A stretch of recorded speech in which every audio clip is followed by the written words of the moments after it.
Ito, ano ang pananagutan ng gobyerno kung tuluyang baliwalain nila ang utos o warrant of arrest ng ICC?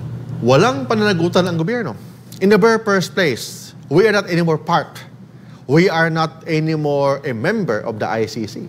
Bakit natin sundin yan? Sabi ko nga, the ICC, they can investigate, but they cannot enforce the decision without the cooperation of the Philippine government. So ang Philippine government has no obligation to cooperate with the ICC. Bakit? Kasi hindi naman tayo membro ng ICC. Bakit tayo makipag-cooperate?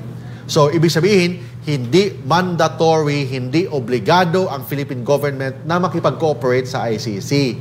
Kasi hindi tayo membro since March 17, 2019. But kung mag-cooperate pa ng ICC, voluntary yun. Voluntary ang pag-cooperate.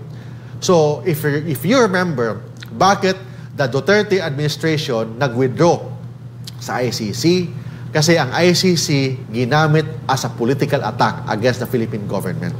Unfortunately, yung pag-aresto ni President Duterte sa papuntang Netherlands through ICC warrant, ginamit pa din ang ICC laban sa Duterte to protect the current administration. Ayan. Yun talaga ang nangyari. So, yun ang dahilan sa pag-withdraw ni Duterte sa ICC, yun din ang ginamit.